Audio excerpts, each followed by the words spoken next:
Hello, good evening.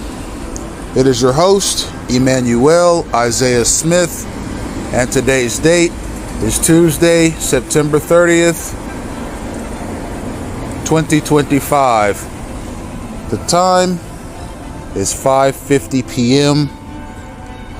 and I am in Westchester, Florida.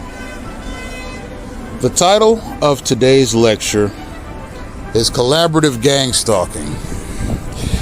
And the reason that I have chosen to call this lecture Collaborative Gang-stalking is because over the next hour, I intend to illustrate collaboration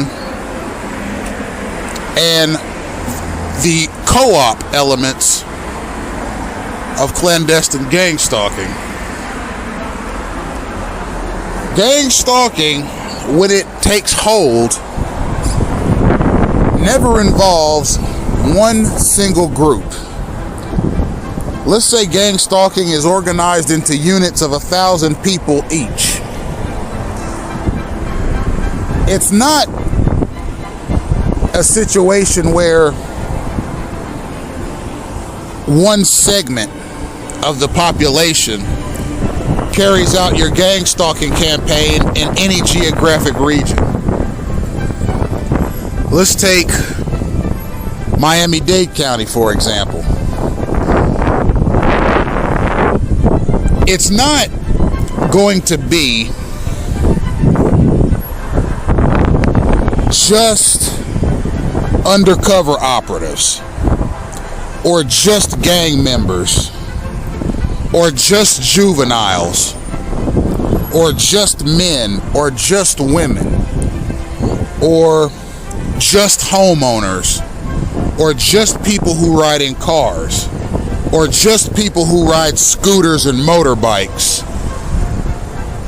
or just people with violent criminal histories, or just people without violent criminal histories. It's not going to be just educated people or just uneducated people. It's not going to be just blacks, just whites, or just Hispanics. Collaborative gang stalking, which is essentially all gang stalking, it involves all of the above in varied capacities based on the needs of the federal liaisons that get the action started. One thing that has always perplexed me about gang stalkers, now I'm not going to say confused me, because there's nothing about gang stalkers or gang stalking that's confusing. Okay, I understand the program from top to bottom and at all points in between.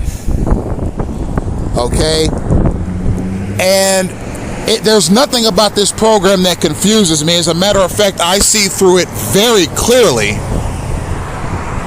and can pinpoint with precision exactly when this activity is taking place and what the exact mechanisms are when it happens. But it is perplexing how so many people can participate in a program thinking that they are special, or that their particular assignment for that day, their specific pestering assignment for that day, is unique to them. It's obvious to me that a lot of gang stalkers, when they're carrying out their daily assignments, particularly with respect to the signaling and pestering mechanism, they approach it as if they have been specially selected by some high social mechanism to participate in some sort of an organized mobbing mechanism. But typically, when they're done with their assignment, they kind of have this ride off into the sunset look to them. Like, oh, I've pestered my target for today. I'm going to ride off into the sunset like the Lone Ranger. And I'm going to go home tonight feeling good about myself that I was actually able to participate in a sophisticated harassment mechanism. I can't wait till my next disruption assignment. Right? It's kind of the feel that's kind of the look that they have. You know, like, I have been specially chosen. No, you have not been specially chosen. And not only are you not special, not only are you not unique, not only are you not chosen, not only are you not a golden child, but you're a useful idiot. And there are hundreds of thousands, if not millions, of Americans across this country that are doing the exact same thing that you're doing to the exact same kinds of people, namely targeted persons. So if you were to see plainly that the kinds of signals you take as a gang stalker are being so readily and freely meted out to so many other people just like you, not only would you start to feel less special, less chosen, less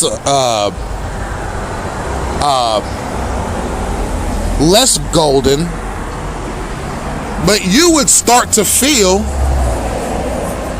like an obscure tool.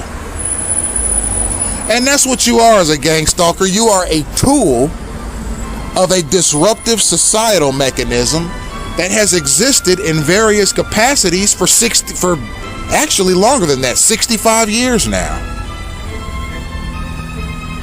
So, you know, I don't hate to bust your bubble. I'm glad to bust your bubble. I don't want you to feel special or talented that you are able to read signals that are given to you, some of which are given to you by total strangers, which point you to a targeted person that you are supposed to go and pester for any given amount of time.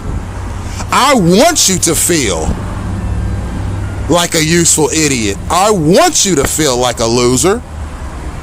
And I want you to feel like a total tool. And that's a big reason why I do these lectures, is because I hope gang stalkers, particularly the ones that have known me personally over the years, who happen to have Googled me and seen my project and know that I'm talking about something like gang stalking and you participate in it. Or maybe you've looked me up and thought to yourself, how can I be a better gang stalker? How can I find a way to get as close to Emmanuel Isaiah Smith as possible so I can use some street theater against him? I want you all to listen to these lectures. And I don't want you to just listen to the first 10 minutes. I want you to listen to the whole hour, so I can tell you over the air, over broadcast, over the internet, what a useless idiot gang stalking tool you are. Okay? And if you had the fortitude to come here and look me in the face, I would tell you right to your face, you are a useful idiot gang stalking tool. And those of you that bother my significant other, even though she's a woman, you are doubly a useful idiot gang stalking tool, Because a lot of the stalkers she gets are men. Okay? Men who could easily overpower her. And it speaks to the utter cowardice and the deleterious nature of gang stalking that actual male gang stalkers participate in this pestering mechanism, this signaling mechanism, this organized mobbing mechanism against women. And you're a man and you're using this against women. You know what? Just go find the deepest lake you can find, fellas. Okay? And just dive right to the bottom of the lake and just see if you can find treasure down there or something. Okay? If you find treasure at the bottom of this river, then try and grab it, right? And try and swim to the top of the river with the treasure. And maybe you could become wealthy enough to where you wouldn't have to do gang stalking in order to pass your time. Okay? Let's talk about collaborative gang stalking. Okay? It uses a combination of all societal mechanisms and all demographics. Okay? It's across the socioeconomic spectrum. It's across the socio-political spectrum. Okay? Liaisons, okay, those are the federally planted strategic elements that are purposely planted throughout the United States in various points that get the action started. They're the ones that get the signal first as to who the target is, and then they go out and signal useful idiot gang stalkers as to where the target is. So the liaison gets the initial information from a third-party source, obviously of a federal nature, and he goes ahead and relays that information through signals to other gang stalkers who are in the area, and they take those signals and they descend upon the targeted person with verbal insults, germ spreading, and physical gestures that are essentially hostile, disrupted, and unwanted. I mean, there's no way to mince the words. So, you know, there's a concept that I've talked about in previous lectures. It's called triangulation. And what triangulation is when there's a conflict between two parties. It could be a legal conflict of a civil nature. It could be a legal conflict of a criminal nature. It could be a personal conflict, or it could be any kind of conflict. I mean, it could be a workplace conflict. And one of the parties in these conflicts go and get other people to assist them in the conflict against the person that they have the conflict with. So let's say Joe and John have a conflict at work. Some unresolved matter that the two of them are constantly bickering about and going over each other's heads about. Let's say Joe goes out and gets 3 co-workers to back him up in this conflict, and he introduces these 3 additional co-workers into the conflict so that they have an advantage over John. So Joe has himself now and 3 other colleagues in the conflict, and they are now in the conflict unified against John. So at first it was just Joe versus John. Now it's Joe and 3 other colleagues versus John.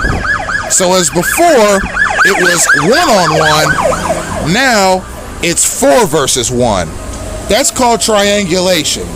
When there is a conflict between two parties and one of the parties goes and gets other people to assist them in the conflict so that they can create a strength by numbers dynamic. Gang stalking is state-sanctioned disruption. It's state-sanctioned mobbing, it's state-sanctioned germ spreading, and it's state-sanctioned harassment. In its worst cases, it's state-sanctioned assault and state-sanctioned murder. Now, it cannot be all of these things without collaboration, without triangulation.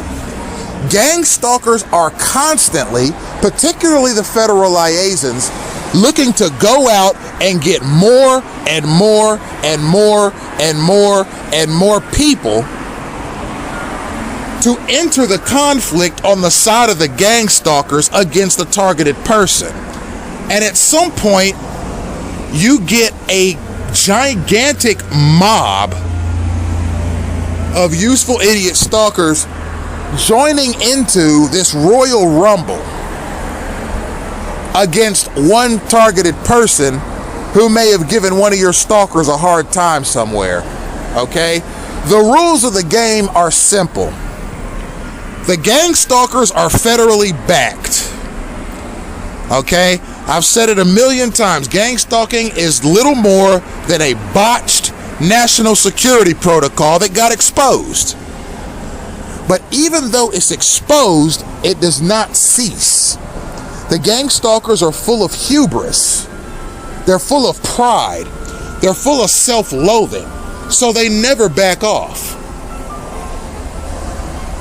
Okay?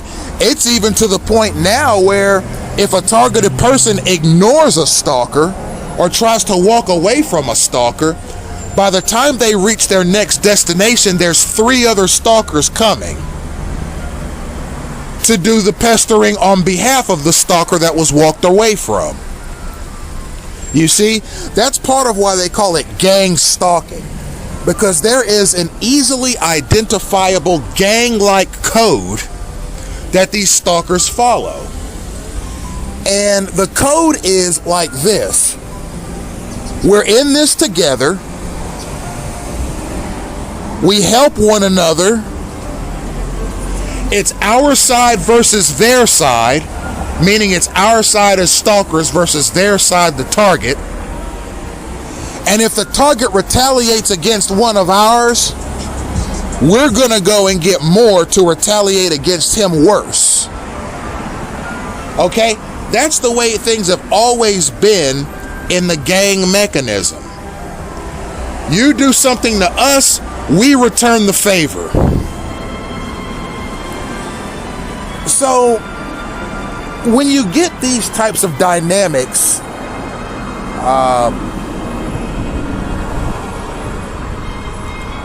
with respect to more than one person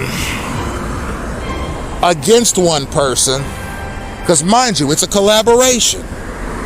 This is not a fair fight. Gang stalking is not meant to be a fair fight. Okay? It's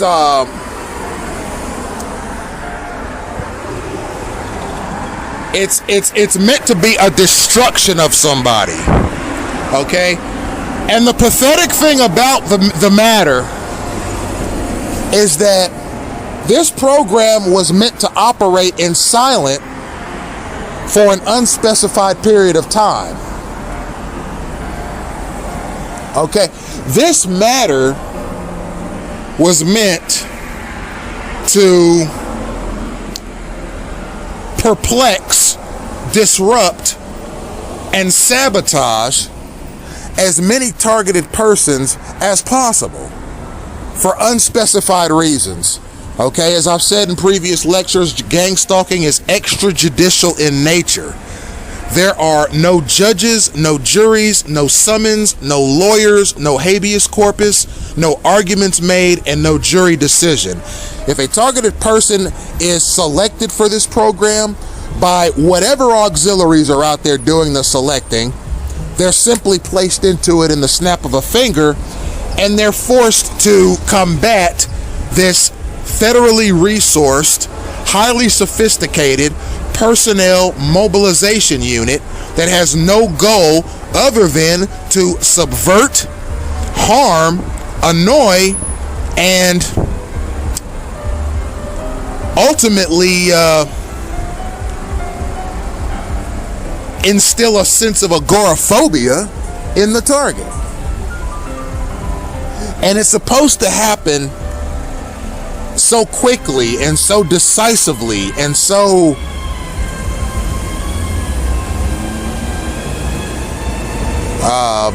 quickly, or swiftly rather, that the target is not supposed to ever figure out what's going on.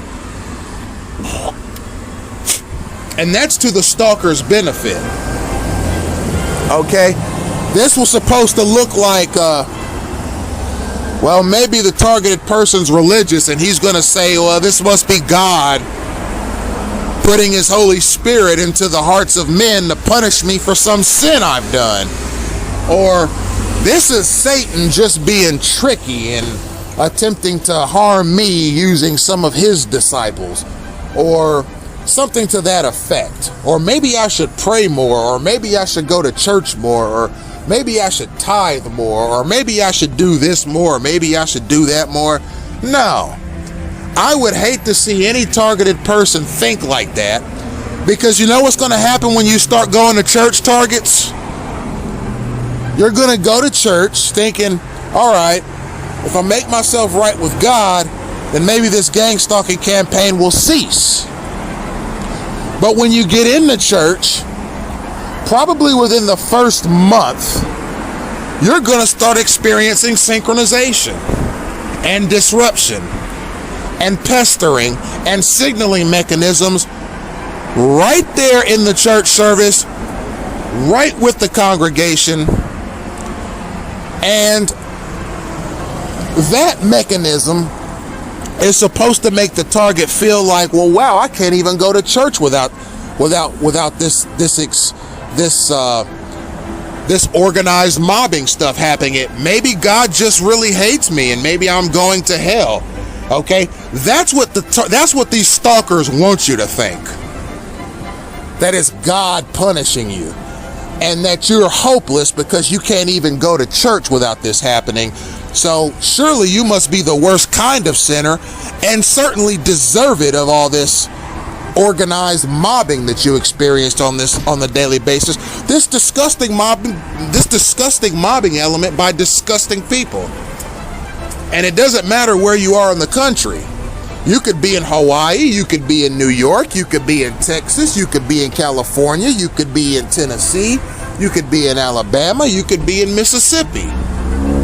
Anyone who takes place in that mechanism is disgusting, because they want to ultimately cause some sort of a physical ailment in you, like some sort of a sickness, or perhaps run you over with a car, or make you fall down, cause you to fall down a flight of stairs, or get you into some sort of a physical altercation with some stalker that they got, some stalker that they sent you, or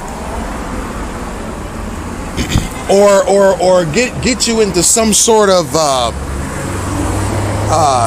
systematic injury module or something like that, so as to further make you feel like your life is not of any value. And see, me, I know the Bible well enough to where I know that if the creator of heaven and earth, of the universe, okay, the biblical Yahweh, would never create matter, universes, planets, vegetation, animals, and people just so they could use organized mobbing mechanisms against one another. To me, it just seems like if you were the kind of creator that would make a creation that was capable of doing something like that, you're just simply a bad creator. I believe that humans and the universe are an ancient creation but that the creator of these things takes a mostly hands-off approach to the trajectory of mankind. And virtuous people are rewarded in the hereafter, and people who lack virtue are not rewarded in the hereafter. That's the long and short of it with respect to my personal attitudes towards religion. So I know better than that. What's happening is there is an intentional slow breakdown of the targeted person's defenses. You see, the goal is to make the target totally timid, so that these stalkers that keep walking up to you or trailing you or surveilling you or pestering you will have easier access to you and will be able to essentially wipe their feet off on you before they ride off into the sunset like the Lone Ranger. You see, this system, this organized system of constant aggravation is designed to make certain segments of the population feel as if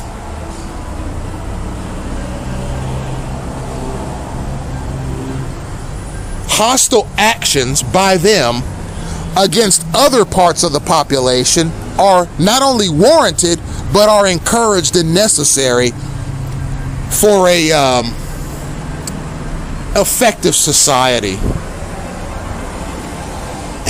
Oh, look at this gentleman here. He's a ditch digger for the county. This guy here works 18 hours a day digging ditches and filling them with rocks so that the drainage pipes will have some padding. This guy's a hard worker. This guy's the kind of person that contributes to American society. This guy stays busy 18 hours a day, then he goes home to his family. He has a nice wife. She cooks him fried bologna and cheese sandwiches, and from time to time she makes penne pasta for him, and sometimes she grabs a big old giant pot of macaroni and cheese and slaps it right on the table, and he goes to town on it, because this good gentleman here, he needs his energy. And he provides for his family. He takes care of his kids. His kids get C+ in school.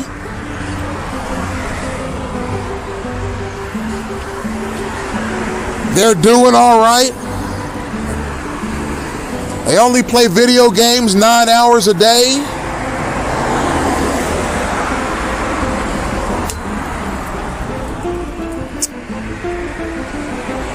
And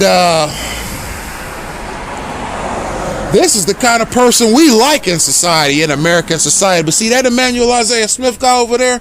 You see him, the one with the tablet? The one who's talking all that smack about America on a daily basis? He's the kind of person we don't like in society. He doesn't do manual labor. He ain't no welder. He ain't no lumberjack. He ain't no mechanic. He ain't no electrical technician. He ain't no landscaper. He ain't got no administrative job. He don't do nothing with his time but make videos where he talks bad about the United States. We don't like him. So what we're going to do is we're going to take that ditch digger and we're going to show him that he has more value to society than Smith. And we're going to prove that by signaling that ditch digger onto a bus that Smith is riding. See? And then what we're going to do is we're going to manipulate it, see, to where that ditch digger gets on the bus and sits as close to Smith as possible. Right? And we're going to make sure it's after a hard day's work, too. So that the ditch digger is all sweaty and musty. We're going to organize it to where that ditch digger is signaled onto a bus that Smith is on. and we're going to tell him to sit right next to Smith, and we're going to tell him to just make any kind of commotion possible. Tell him to belch in Smith's direction. Tell him to sneeze on Smith. Tell him to cough on him. Tell him to do anything he wants to do to spread germs to Smith. And why? Well, because that ditch digger is an important component of American society, and Smith ain't.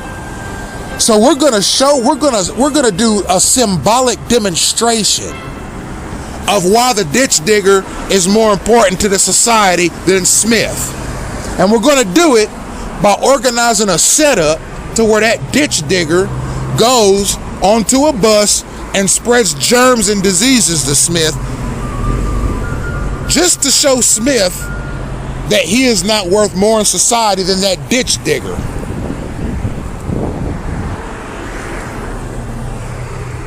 And you know what happens, ladies and gentlemen? It goes down. That ditch digger gets plugged into a gang stalking mechanism. They signal him onto a bus that Smith is on. He's signaled by one of the existing passengers to sit next to Smith. And when he sits down next to Smith, Smith gets immediately suspicious of the surly, sweaty ditch digger who just sat to his immediate left. And Smith gets up and and goes to another part of the bus away from the ditch digger. End of game. Okay? And that is how most of my encounters with gang stalkers on buses goes. Someone signals the stalker onto the bus. When the guy gets on the bus, there's already a stalker in place to signal him to my exact location. He sits directly in front of me, behind me, or beside me. I look over at him. I look over at his signaler. I go, oh boy, these useful idiots or something. Then I get up and move to another part of the bus. And that's what's going to happen with this ditch digger as well.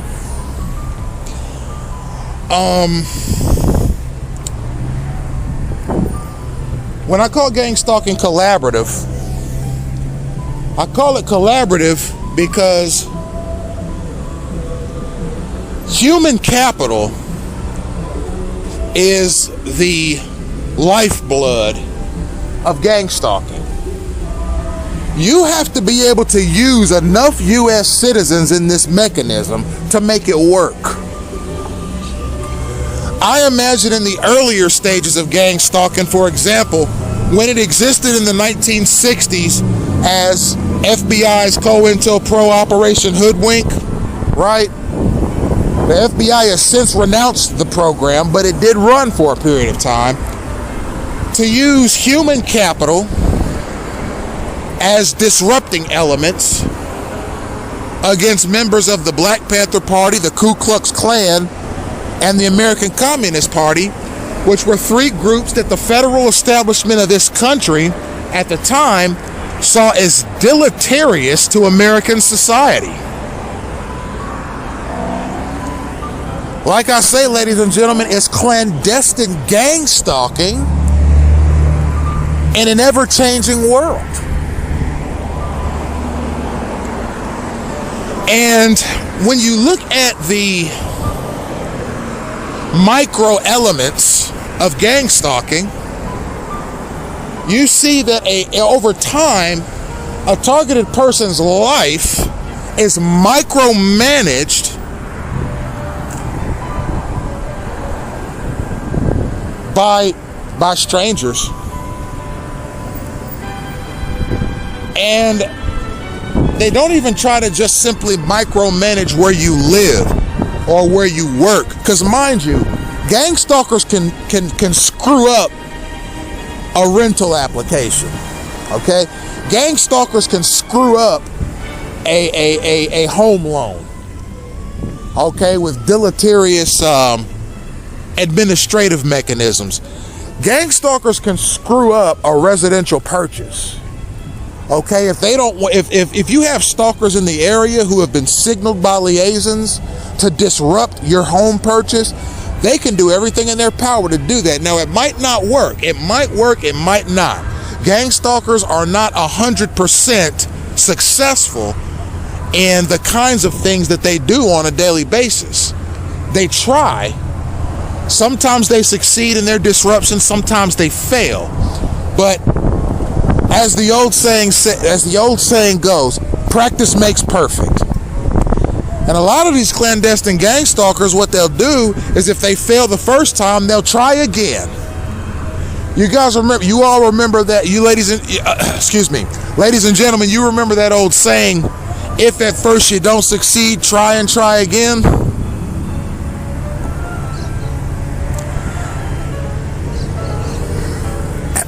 That's a saying that my late grandmother used to say back in the 90s. If at first you don't succeed, try again. If at first you fail to pester your target, if at first you fail to contaminate your target's air, if at first you fail to annoy your target, if at first you fail to properly attack your target, if at first you fail to properly surveil your target, if at first you fail to properly disrupt your target, if at first you fail to properly annoy your target, if at first you fail to properly injure your target, if at first you fail to properly scheme on your target, if at first you fail to properly confuse your target, if at first you fail to properly anger your target, if at first you fail to properly perplex your target, if at first you fail to properly communicate germs to your target, try again. I can't tell you how many times I've thwarted clandestine gang stalkers in their attempts to do all of the above to and around me as I go about my daily business.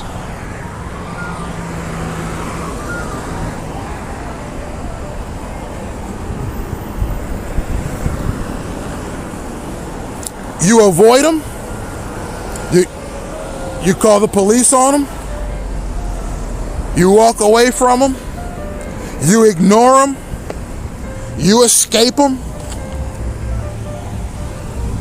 Your liaisons see that because your liaisons have eyes on you 24/7 and unlimited human capital to continue signaling stalkers to your exact location, even if you escape one or more stalkers throughout the day.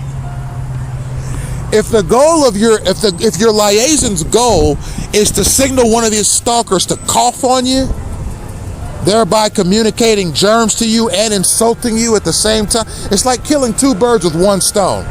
These liaisons sit around and say stuff like, let's see, how can we insult this person, spread germs to this person, and confuse this person all in one whiff? Well, you can signal a stalker to walk up and cough on them, and that accomplishes all three right there. So you signal a stalker to walk up and cough on somebody, or maybe you signal a stalker to walk up and sneeze in somebody's face. Well, you've accomplished a lot there, yeah. You've successfully spread germs, you've successfully insulted the person, and you've successfully disrupted the same person, all in one act of disgusting air contamination. So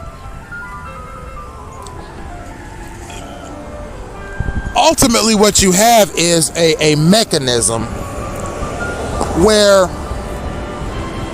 your community, okay, becomes a weapon. Okay, your community becomes a signal-based living weapon against you. Why? Because, well, quite frankly, a lot of the liaisons know that if stalkers were to find out who they are and what they do, or excuse me, if targets were to learn exactly who they are and what they do, their anger would boil over. And federal liaisons, particularly the ones that use gang-stalking tactics, the undercover operatives that use gang-stalking tactics, and the useful idiot gang stalkers themselves that use these same tactics, they want to be able to go home to their families at night, ladies and gentlemen. Okay? They just want to go home. Okay? They don't want no trouble. It wasn't their fault. All they did was take a signal from somebody. That's all they did. They didn't know that sneezing in your food at the restaurant was going to send you to the hospital.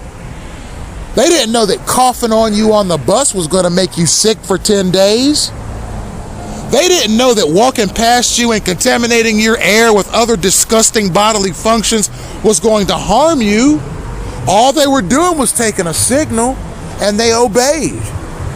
They don't want you to do nothing to them. They just want to go home to their family, watch an episode of Garfield the Cat, maybe eat some spaghetti and meatballs, and go to bed. That's all they want. That's all they want to do. They don't want to be on television about, why are you participating in a clandestine signaling mechanism whose end goal is to disrupt and attack people. They don't want no part of that. They don't want Emmanuel Isaiah Smith to expose them. They just want to walk up to you, communicate as many germs to you as possible, and then ride off into the sunset like the Lone Ranger. That's all they want.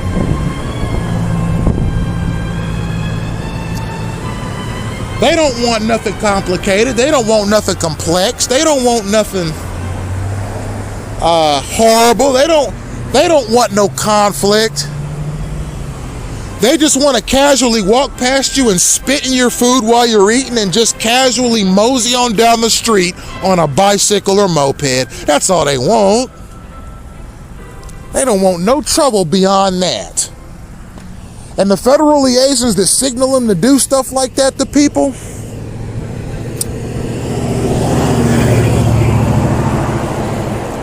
they don't want no trouble either.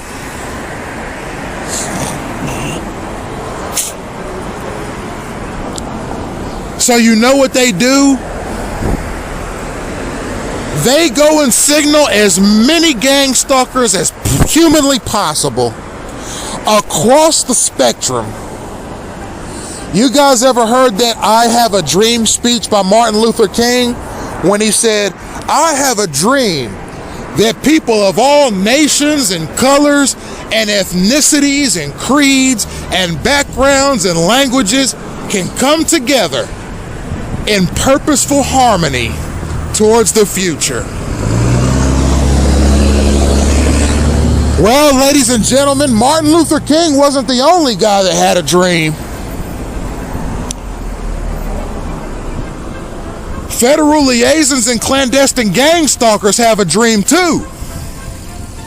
And they use signaling mechanisms as far as the eye can see to achieve that dream. And you know what their dream is, ladies and gentlemen? They see a world where people of all colors, creeds, ethnicities, races, backgrounds, socioeconomic beginnings, relationships, and religions can all come together and be useful idiots together in perfect and beautiful harmony.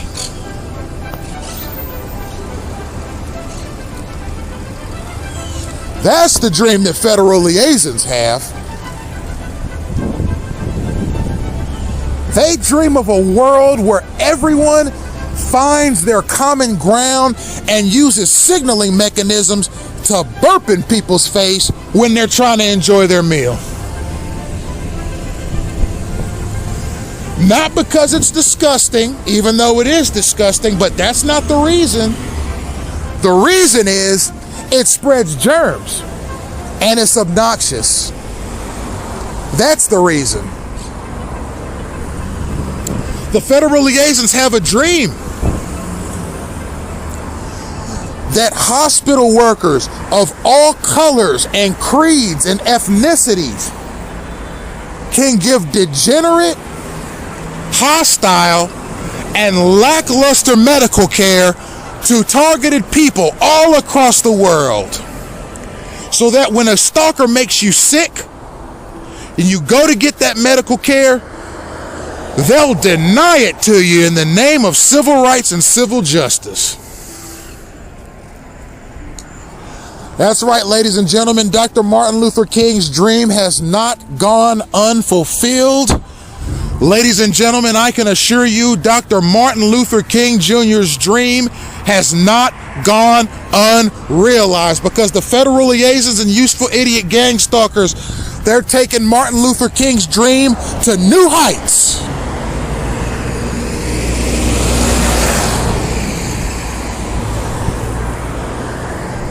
As a matter of fact, they'll probably rent some hotel and have a gang stalker conference and let gang stalkers of all races and colors and ethnicities and all kinds of political leanings all to come together in the same room and discuss with each other in an open and transparent forum, how do we better piss people the hell off to no end, using federal resources to do so.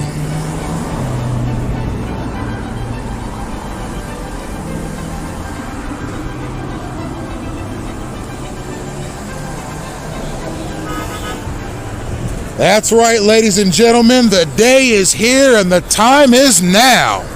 We are coming together as gang stalkers, and we are not ashamed.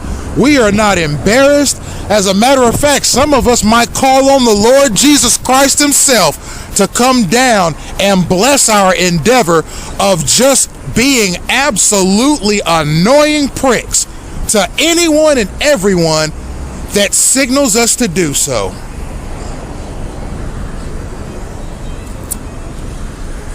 And we will get together and we will build a bonfire, all the gang stalkers, and we are going to roast marshmallows, and we are going to roast hot dogs, and we are going to drink apple juice and apple cider and apple liquor and whatever else it is gang stalkers like to do in their spare time. And we're going to have a big powwow. And we're going to sing Kumbaya, and we're going to sing gospel hymns. And we're going to get together and we're going to meet people and we're going to love people and we're going to shine a bright and shining light on what we do as gang stalkers each and every day.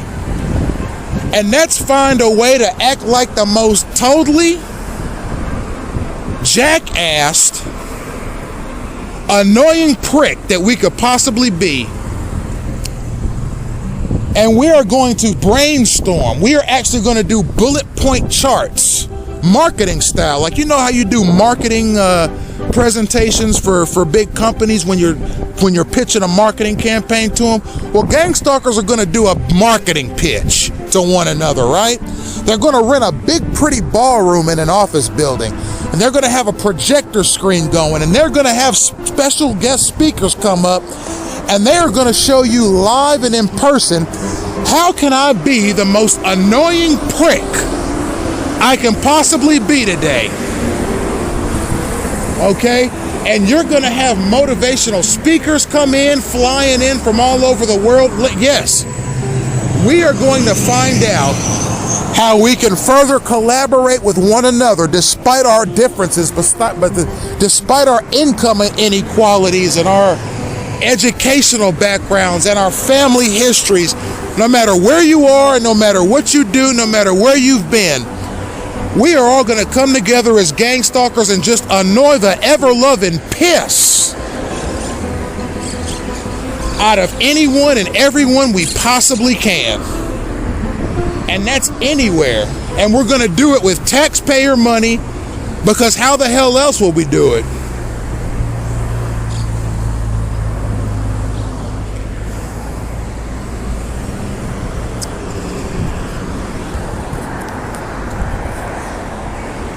You see, ladies and gentlemen, it's not difficult to point out a gang stalker's mentality. You can just see how they act in public to see what their mentality is. It's not so much a situation where you have a bunch of rocket scientists who have to analyze this thing in a room somewhere, okay, with state-funded resources, right? And say, you know what is the mentality of a gang stalker? You don't have to go through that, ladies and gentlemen. Go to your local mall, go to your local grocery store, go on a public transit, go to a bus stop, go to a library, go to a public park, go anywhere where there are people who congregate, and you will see this disgusting signaling mechanism. And it's not difficult to see what the mentality of the people is. You can look at them and see that they're ignorant pricks. I mean, there's not much room for a psychoanalysis here. You see? I mean, you don't have to call in world famous psychologists from anywhere in the world to come down and analyze the mind of a gang stalker. You look at him, you observe him, and you go, you know what? That dude there ain't nothing but a mamby-pamby jerk.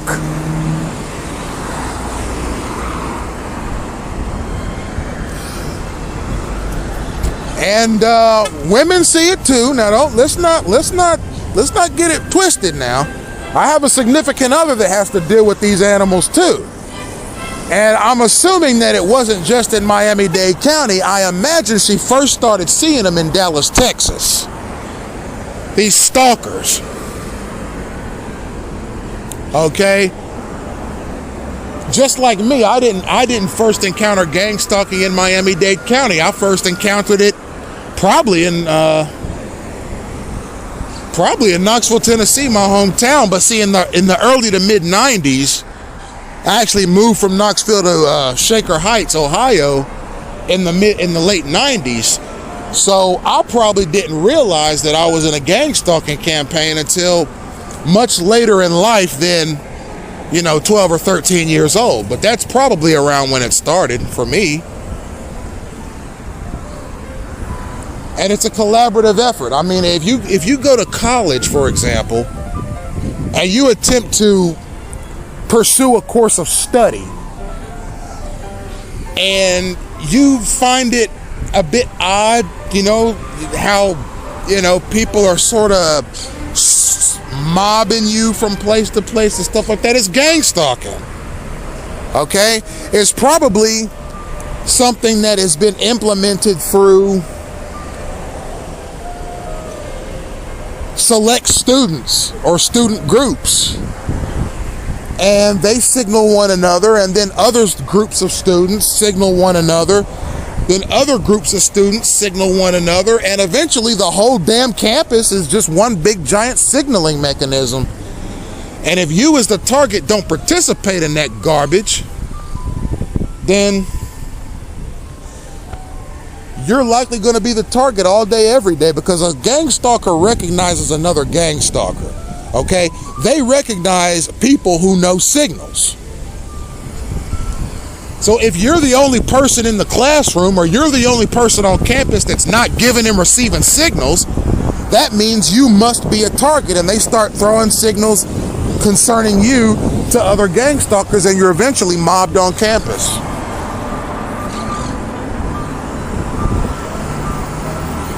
So ultimately, when you talk about the disruptiveness and the adversarial nature of gang stalkers, sometimes these stalkers like to present themselves as your friends. I've had stalkers walk up to me out of the blue and go, like, I'll be walking to the bathroom or something, or I'll be walking to a restaurant of some kind, or maybe I'm walking to a retail store, and I get stopped on the way as I'm just minding my own damn business, okay?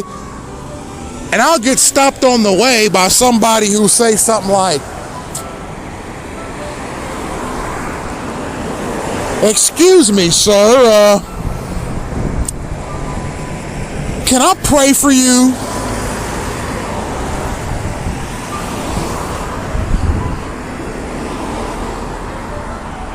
I tell them, hell no. I got stuff I have to do.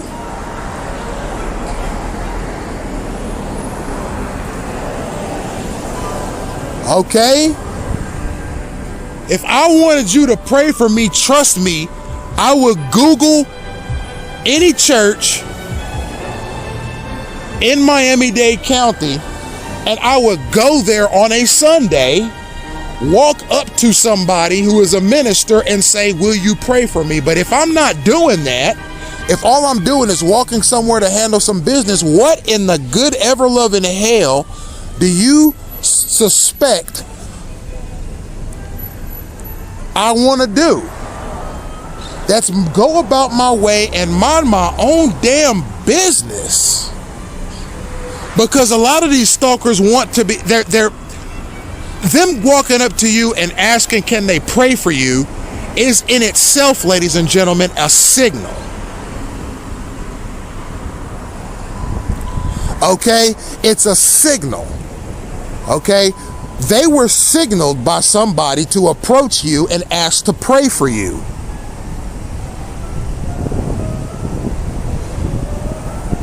Okay? If you say yes, and they put their hand on your shoulder or on your head or on your arm or whatever it is they do, and they start praying for you, that's going to be a signal to other stalkers in the area that you are the target. You see, they're slick. They'll say, well, yeah, let us pray for you, but in reality, they ain't doing nothing but signaling other stalkers, this person that I'm placing my hands on is the target. This person that I'm praying for is the target. This person who I am in their immediate vicinity is the target. That's all they're doing. They're signaling people and they're marking you. The goal is not to pray for you. The goal is not to get you right with God. The goal is to mark you as a target. And that's exactly what they're doing too. They are not being friendly. They are not being kind. They are not being humble. And they're not being pious. They are being pricks. Okay? They're attempting to mark you as a target by pretending to want to pray for you. Okay? And that's why I'm especially suspicious of the religious establishment in this country with respect to gang stalking. As I've said in other videos, they are very quiet on this matter.